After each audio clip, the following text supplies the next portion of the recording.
Okay sir, तो चलो finally बात करते हैं एक ब्लॉकबस्टर धमाकेदार मूवी के बारे में जो कुछ टाइम पहले ही रिलीज हुई थी और इसका नेम आपने सुना ही होगा, avatar the way of water.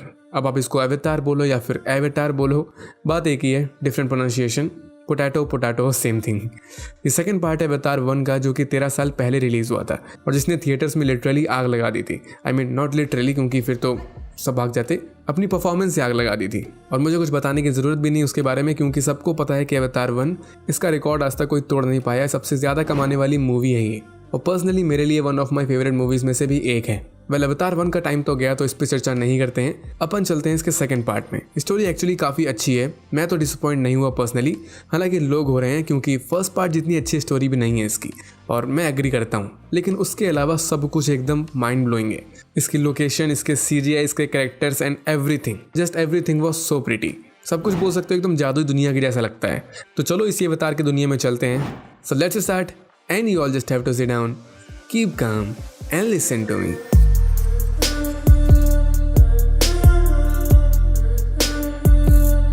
तो फर्स्ट पार्ट की एंडिंग से याद होगा कि ह्यूमंस एंड नावी, इनके बीच फुल वर्ल्ड वॉर टाइप वाली फाइट हुई थी पेंडोरा में, और फिर लास्ट में जेक ने पूरी तरह से अपनी ह्यूमन लाइफ का बलिदान दे दिया था, सेक्रीफाइस कर दिया था, और फिर ये अपने अवतार में बोले तो एक नावी में कन्वर्ट हो गया था। मतलब हर तरह से, बायोलॉजिकली, साइंटिफिकली, स्पिरिचुअली कह सकते हो कि जेक सली की ह्यूमन वाली सोल को इसके अवतार में ट्रांसफर कर दिया था, जो कि आइवा ने किया था, पेंडोरा की गॉडेस ने। तो अब एग्जैक्ट यहाँ से लगभग डेकेड बाद, 10-12 साल बाद पार्ट 2 स्टार्ट होता है, जहाँ पर जैक की अब प्यारी दुलारी छोटी सी फैमिली होती है। छोटी नहीं होती वैसे, क्योंकि इसके हम दो हमारे दो नहीं होते, हम दो हमारे 4 होते हैं। 2 बेटे होते हैं, नटेयम एंड लोएक, एक छोटी सी 5-6 साल की बेटी होती है, और सबसे इंपॉर्टेंट इसकी एक एडॉप्टेड बेटी होती है, किरी। इसकी आवाज़ से और इसके मुखड़े से गेस कर सकते हो कि ये किसकी बेटी होगी, वही फर्स्ट पार्ट वाली डॉक्टर ग्रेस ऑगस्टीन की। अब यही चीज़ ही सबसे ज़्यादा मिस्टीरियस है इस मूवी में कि आखिर किरी पैदा कैसे हुई। और यहाँ पर जेक के साथ एक और बच्चा होता है, इसके 5वें बच्चे की तरह समझो, इसको भी अडॉप्ट करके ही रखा था इसने, बट ये एक नावी नहीं होता बल्कि ह्यूमन चाइल्ड होता है। इसका नेम होता है स्पाइडर। और सरप्राइज ये और कोई नहीं बल्कि लास्ट पार्ट वाले विलन कर्नल क्वारिच का ही बेटा होता है। तो चलो सबसे पहले मेन मिस्ट्री में बात करते हैं किरी के बारे में। यहाँ पर कुछ क्वेश्चंस राइज होते हैं कि किरी आखिर ये पैदा कैसे हुई और कब हुई, और इसके पास कुछ स्पेशल पावर्स होती हैं तो वो क्यों है, और मोस्ट इंपॉर्टेंटली किरी के फादर कौन है, इसका बापू कौन है। वैसे पहले बता दो, सेकंड पार्ट में अपने को कोई भी एग्जैक्ट आंसर्स नहीं दिए गए, तो मैं मेनली यहाँ पर थ्योरीज पे बात करूंगा, अपनी और इंटरनेट के विद्वानों की थ्योरीज पे, आपको पता ही है। मूवी में अपने को बताया गया है कि किरी ये पैदा हुई थी ग्रेस की मौत के बाद। अगर आपको यहाँ पर थोड़ा रिकैप चाहिए तो फर्स्ट पार्ट की एंडिंग में ग्रेस ये बहुत ज़्यादा घायल थी, बहुत ज़्यादा कमज़ोर थी, मरने के कगार पे थी। तो जेक ये नावी लोगों के पास गया था और उनसे रिक्वेस्ट करी थी इसने कि किसी भी तरह से ग्रेस को बचा लो। तो वो ग्रेस की ह्यूमन फॉर्म की पूरी कॉन्शियसनेस को उठा के उसके अवतार में ट्रांसफ़र कर सकते थे, और इन लोगों ने ये पूरा करने का ट्राई भी किया था, ये पूरा रिचुअल जो इनका था।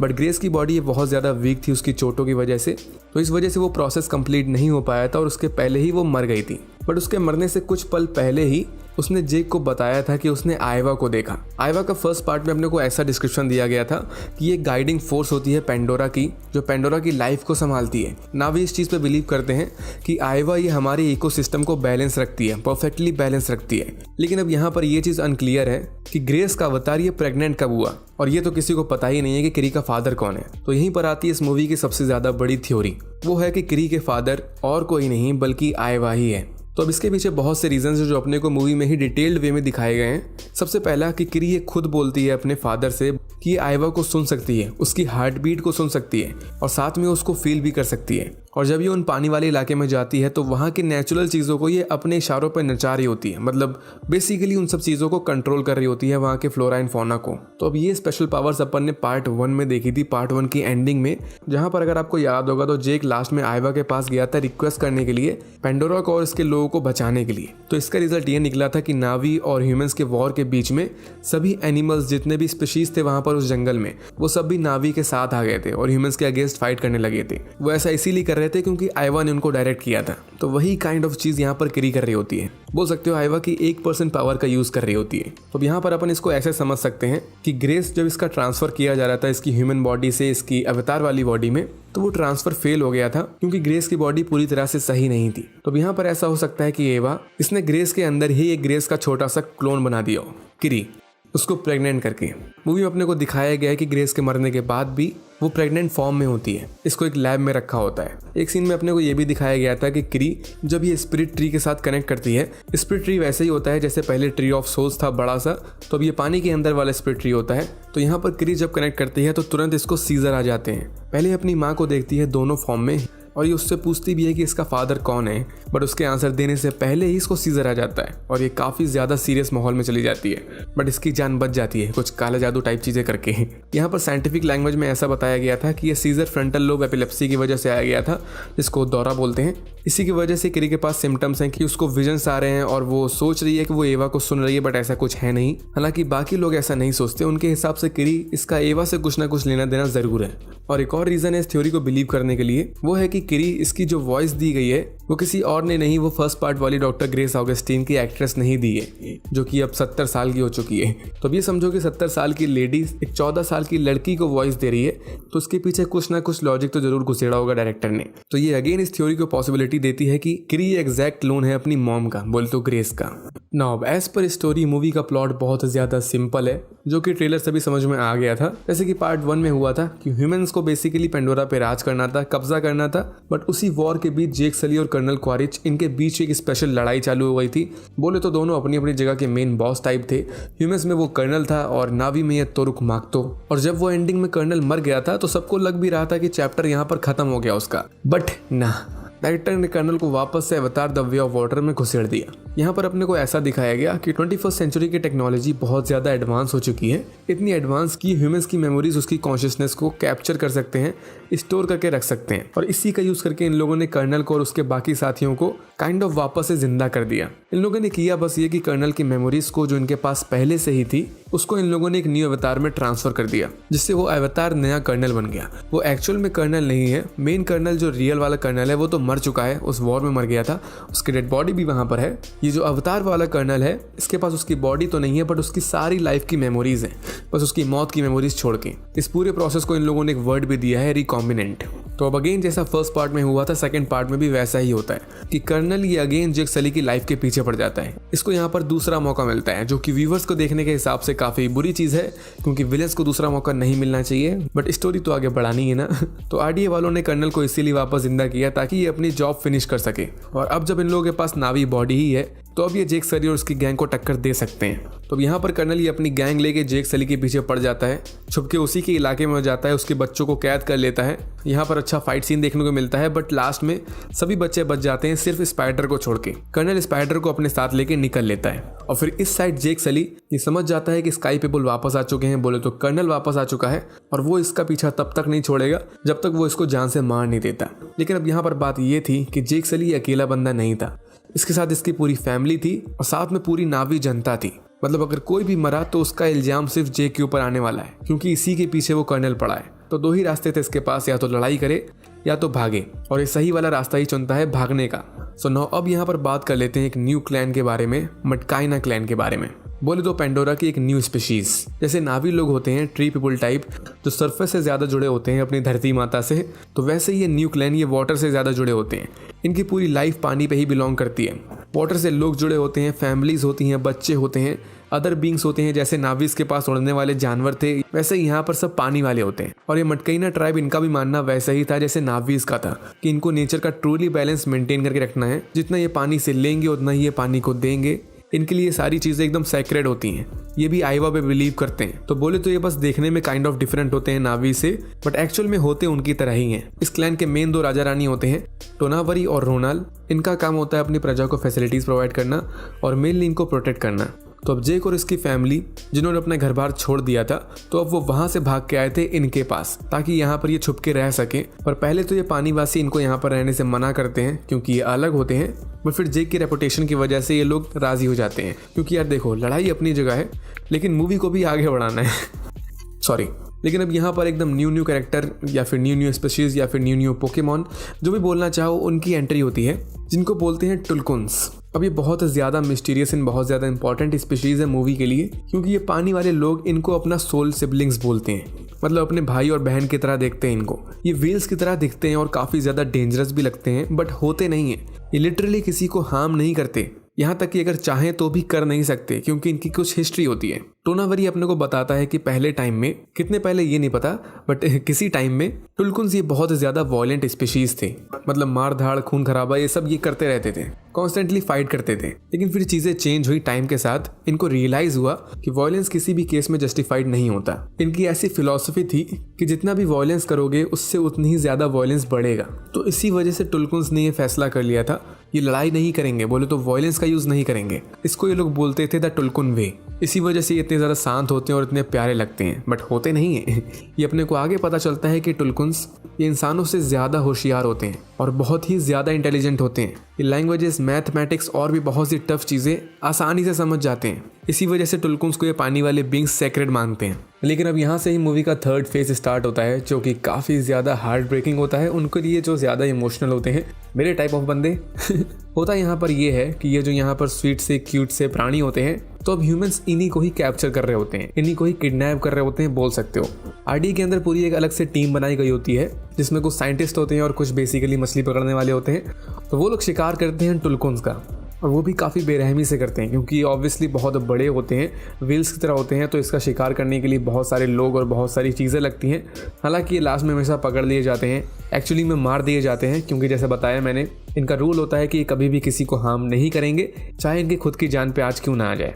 तो अपने को एक सीन दिखाते हैं जो बहुत ही ज़्यादा हार्ट ब्रेकिंग होता है रियली। इस सीन में पूरा थिएटर एकदम लिटरली साइलेंट था, क्योंकि अपने को दिखाया गया था कि कैसे ये लोग एक टुलकुन का शिकार कर रहे हैं। ये लोग उसके ऊपर सारे वार करते हैं और उसको जान से मार डालते हैं लास्ट में उसके ही बेटे के सामने। और इसी सीन के जस्ट कुछ टाइम पहले अपने को ये दिखाया गया था कि वो कितने ज़्यादा अच्छे होते हैं। तो पूरी एकदम फैमिली की तरह होते हैं, बाकी लोगों के साथ मिलजुल के रहते हैं, पानी वासियों के साथ। इसी वजह से ये सीन काफ़ी ज़्यादा इमोशनल लगता है अपने को। और यहाँ पर अपने को दिखाया जाता है कि आखिर क्यों वो लोग टुलकुन्स का शिकार करते हैं, क्यों वो टुलकुन्स को मारते हैं। वो भी एक सिंपल सी छोटी सी चीज़ की वजह से जो टुलकुन्स के ब्रेन के अंदर मिलती है, जिसको ये लोग बोलते हैं अमृत। इंग्लिश में अगर जिन्होंने देखी होगी तो उसको वो लोग एमरिटा करके बोलते हैं, प्रोनाउंसिएशन, बट बेसिकली अमृत होता है वो। और वो एक्चुअली में अमृत जैसा ही काम करता है। वो इंसान की एज को बढ़ने से रोक देता है और उसकी कीमत 18 लाख रुपए से भी ज़्यादा होती है अपनी अर्थ पे। तो इसी एक्सपेंसिव चीज़ की वजह से ये लोग उनको मार डालते हैं। इन सब के लिए ये चीज़ पूरी एकदम बिजनेस की तरह होती है। और इस टाइम पे हम सबके दिमाग में जो चीज़ आती है वो स्पाइडर बोलता भी है कि सिर्फ इस चीज़ के लिए इन लोगों ने इस बड़े से प्राणी को, इस बड़े से खूबसूरत प्राणी को मार डाला। हाँ, सच में इन लोगों ने मार डाला। एनीवे, तो अब यहाँ पर एंडिंग में आते हैं मूवी की। तो एंडिंग में होता कुछ ऐसा है कि जेक का छोटा बेटा लोआक ये टुलकुन से टकराता है जिसका नाम होता है पायाकन। एक्चुअली में पायाकन इसकी जान बचाता है। पहले तो लोआक भी इससे डरता है, बट बाद में समझ जाता है कि ये इसको हार्म नहीं करेगा और ये लोग भी एकदम सिबलिंग्स की तरह बन जाते हैं, सोल सिबलिंग्स टाइप लोग। हालांकि पायाकन की हिस्ट्री ये थी कि इसने अपने ग्रुप का, अपने टुलकुन वे का बॉन्ड तोड़ा होता है। मतलब इसने रूस के अगेंस्ट जाके चीज़ें करी होती हैं, चीज़ें वही कि इसने इंसानों को मारा होता है। अब यहाँ पर अपने को स्टार्ट में ऐसा दिखाया जाता है कि पायाकन ये किलर होता है, एक मर्डरर होता है जिसने लोगों को मारा है। बट ये बाद में जाके पता चलता है जब लोआक जब ये पायाकन से कनेक्ट करता है, मतलब उसको सच में अपना सोल सिबलिंग बना लेता है, जबकि ऐसा करना इसको अलाउ नहीं था क्योंकि ये दूसरे क्लैन का था, समथिंग लाइक दैट। बट इसके बाद अपने को पता चल गया था कि पायाकन ने अटैक खुद से नहीं किया था, इसने बेसिकली सेल्फ डिफेंस किया था, मतलब अपना बचाव किया था। और अपने आप को और अपने लोगों को बचाने के लिए इसने इंसानों को मारा था, जो अपने को पता है कि इन्हीं का ही शिकार कर रहे थे। तो हाँ, एक तरीके से पायाकन ने वायलेंस का यूज किया था और अपने लोगों का रूल तोड़ा था, बट स्टिल इसको ऐसा करना पड़ा था। इसने कोई गलत काम नहीं किया था। हालांकि इसके क्लैन वाले ऐसा नहीं सोचते थे, मतलब टुलकुन्स लोग, और उन लोगों ने इसको एकदम बेदखल कर दिया था, इसको एकदम कोने में फेंक दिया था। तभी हमेशा अकेले घूमता रहता था और ना ये उन सिबलिंग्स वाली मीटिंग में आया था। लेकिन लास्ट में होता ये है कि वो साइंटिस्ट लोग और वो कर्नल वगैरह वो इसी पायाकन का शिकार करने के लिए आते हैं, इसी टुलकुन का। लेकिन इसके साथ सभी बच्चे होते हैं, जेक के, इवन टोनावरी के भी। तो इस वजह से अब यहाँ पर मेन वॉर स्टार्ट हो जाता है। एक साइड होते हैं कर्नल और उसके लोग, और एक साइड होते हैं जेक, इसकी वाइफ और सभी पानी वाले लोग। यहाँ पर मस्त एक्शन वाली फाइट होती है, बहुत ही धमाकेदार होती है सच में। इवन पायाकन भी इनका साथ देता है। ये अकेला होता है यहाँ पर क्योंकि बाकी सब स्टिल अपना रूल फॉलो कर रहे होते हैं कि वो वायलेंस का यूज़ नहीं करेंगे, बट ये करता है और काफ़ी ज़्यादा हेल्प करता है इन लोगों की। हालांकि इन सभी फाइट के बीच में जेक का बड़ा बेटा नेटेयम, इसकी जान चली जाती है, इसके सीने पे गोली लगती है जिसकी वजह से ज़्यादा देर जिंदा नहीं रह पाता। और ऑब्वियसली ये चीज़ देखते ही सबके सब टूट जाते हैं, जेक, इसके बच्चे और स्पेशली इसकी वाइफ। हालांकि नेटेरी इसको अपन सब जानते हैं फर्स्ट पार्ट से कि कितनी ज़्यादा डेंजरस महिला है ये। जेक से ज़्यादा एक्शन ये करती है वैसे तो, और अपने बेटे की मौत के बाद अब तो ये आग लगा देती है और फिर यहाँ पर आती है फाइनल बैटल, जो ऑब्वियसली होती है क्वारिच और जेक के बीच में, अगेन फर्स्ट पार्ट जैसे, बट इस टाइम पे ये दोनों नावी होते हैं। और यहाँ पर एक सीन आता है जहाँ पर क्वारिच, इसके हाथ में होती है जेक की बेटी और अदर हैंड में नेटेरी, इसके हाथ में होता है क्वारिच का बेटा स्पाइडर। और इस मोमेंट में इन सबको पता चल चुका था कि स्पाइडर ये कर्नल का ही बेटा है। और through out the movie spider ये अपने बाप के साथ ही था। इसको बायोलॉजिकल फादर तो नहीं बोल सकते, बट है तो फादर ही ना मेमोरीज के हिसाब से।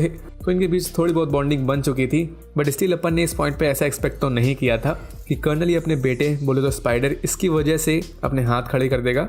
बट ये ऐसा ही करता है, स्पाइडर की जान बचाने के लिए पीछे हट जाता है, तो दोनों बच्चों की जान बच जाती है और किसी की मौत नहीं होती। और फिर जेक और क्वारिच इनकी अगेन 1-on-1 फाइट होती है, बट लास्ट में इनकी जो बड़ी सी पूरी शिप थी वो पूरी पलट जाती है टाइटैनिक की तरह। तो सबके सब डूब जाते हैं यहाँ पर, जेक और क्वारिच दोनों। क्वारिच तो पानी के अंदर ही बेहोश हो जाता है। हालांकि यहाँ पर आता है किरी का जादू, इसके अंदर जो आइवा है उसका जादू। ये अगेन पानी के अंदर वाली चीज़ों को कंट्रोल करती है और अपनी माँ और बेटी जो डूब रही थी उन सबको बचा लेती है। जेक का छोटा बेटा जाता है लोआक, ये अपने फादर जेक को बचाता है डूबने से। और जब ये सारा ड्रामा यहाँ पर चल रहा था, अदर हैंड में स्पाइडर ये पानी में देखता है क्वारिच को, अपने नॉन बायोलॉजिकल बाप को जो भी है, और ये इसको जाके डूबने से बचा लेता है और दूर कहीं छोड़ के चला आता है वापस जेक के पास। और जेक इसको एकदम अपने बेटे की तरह मानता है, पहले भी मानता था और स्टिल मानता है। ये डायलॉग में मारता है सन फॉर अ सन, मतलब एक बेटा गया तो अब दूसरा बेटा तो है इसके पास। लेकिन पूरी मूवी का जो WTF मोमेंट होता है वो यही होता है, जिसके पीछे काफ़ी ज़्यादा ऑडियंस डिसअपॉइंट हुई है। फर्स्ट पार्ट में भी मर गया था ये, सेकंड पार्ट में भी ऑलमोस्ट मर ही रहा था और जाके इसको बचा लिया गया। तो मतलब ऑब्वियसली थर्ड पार्ट में फिर से एंट्री करेगा और फिर से विलन बनेगा 99%। तो वही चीज़ अपने को नहीं देखनी, मर जाने देते ना कम से कम उसको। अब डायरेक्टर ने एक्चुअली इसका खुद जवाब दिया है कि आखिर ऐसा डिसीजन इन्होंने क्यों लिया। तो अब जस्ट यहाँ पर अपने आप को स्पाइडर की पोजीशन में रखो, तो उसकी पूरी लाइफ उसके पास कोई फादर नहीं था, उसका एक्चुअल फादर, उसको पता था कि उसका फादर कौन है और ये अपना पूरा टाइम जेक की फैमिली के साथ बिताता था। लेकिन फिर यहाँ पर एंट्री होती है इसके रियल फादर की और फिर वो दोनों काफ़ी टाइम भी स्पेंड करते हैं साथ में। और फिर सबसे बड़ी चीज़ होती है कि क्वारिच ये स्पाइडर की जान बचाता है, मतलब वो एक्चुअल में इसको अपने बेटे की तरह मानता है, तभी वो इसकी जान के लिए अपनी जान दांव पे लगा देता है। तो इसी वजह से, इस पूरे इमोशनल लोचे की वजह से स्पाइडर को अपने फादर को बचाना पड़ता है। एंड दैट्स इट, यहीं पर मेन स्टोरी अवतार 2 की खत्म हो जाती है। एंडिंग में अपने को एक सॉन्ग दिखाते हैं, नेटेरी जो गाती है, इनका नेटिव सॉन्ग, और बहुत इमोशनल वे में अपने को फ्यूनरल दिखाया जाता है नेटेयम का। इसकी बॉडी को यहीं पानी में ही दफनाया जाता है या फिर रखा जाता है। और अब एक नावी जो एक दूसरे क्लैन के लोग होते हैं, उसकी बॉडी इस पानी वाले लोगों के बीच में बिलोंग करती है। तो इस वजह से टोनावरी ये जेक और इसकी फैमिली को यहाँ पर वेलकम करता है और बोलता है कि अब तुम भी यहाँ पर बिलोंग करते हो, क्योंकि इसका खून यहाँ पर दफन है। बोले तो इसने एक सेक्रीफाइस किया है इस पूरी जगह को बचाने के लिए, तो ऑब्वियसली यहाँ पर बिलोंग करता है। तो अब यहीं से आगे की स्टोरी सेट होती है इसके थर्ड पार्ट के लिए, जहाँ पर अब जेक अकेला नहीं है, इसके साथ पूरे नावीज तो होते ही हैं। नॉब ये पूरा पानी वाला क्लैन भी है। और अपने को अब बेसिक आइडिया है कि अवतार 3 में क्या होने वाला है। जैसे क्वारिच ये ऑब्वियसली रिटर्न मारेगा ही, तो हो सकता है कि अपने फुल फोर्स के साथ जेक और इसके लोगों पे अटैक करे। बट मेन मिस्ट्री अभी भी बरकरार है, वो है किरी। इसके पास कुछ ऐसी पावर्स हैं जो बहुत ज़्यादा काम आ सकती हैं इन सब के लिए, और क्या पता अपने को कुछ बहुत ही सरप्राइजिंग देखने को मिले आने वाले पार्ट्स में। अभी फिलहाल अवतार 3 ही कंफर्म है, कंफर्म तो सारे पार्ट कर दिए गए हैं, अवतार 3, 4 एंड 5 2028 तक। बट डायरेक्टर का कहना है कि जब अवतार 3 की परफॉर्मेंस अच्छी जाएगी तब वो 4th एंड 5th पार्ट के बारे में सोचेंगे। अवतार 3 इसके लिए अपने को वेट करना पड़ेगा दिसंबर 2024 का, 2024 बोले तो करेक्ट 2 साल बाद। तो चलो वेट करते हैं। ये पार्ट मेरे लिए तो बहुत ही ज़्यादा ऑसम था और ये मूवी फर्स्ट पार्ट की तरह ही काफ़ी ज़्यादा कमा भी रही है। कोई भरोसा नहीं है इसका, आगे जाके कुछ बड़े रिकॉर्ड्स भी तोड़ सकती है, विल सी। सो इस वीडियो के लिए इतना ही। कुछ वीडियो में कुछ भी पसंद आ गया हो तो लाइक ज़रूर कर देना। और माना मैं कुछ दिन से कुछ वीक से, एक्चुअली मैं कुछ महीनों से गायब था, तो उसके लिए सॉरी। बट अभी मैं ट्राई करूंगा कि जितनी ज़्यादा से ज़्यादा वीडियोस डाल पाऊँ वो डाल दूँ। सो प्लीज़ उसके लिए सब्सक्राइब जरूर कर देना। आई नो तुमने कर दिया होगा। तो मिलते हैं नेक्स्ट वीडियो में, तब तक के लिए stay tune and bye bye. Never break, always fight, never quit, do it right, play the game, win it life, have no shame, there's no time, feel the pain, live the grind, I could change, in my mind, pick a lane, commit and climb, the only way to win it life.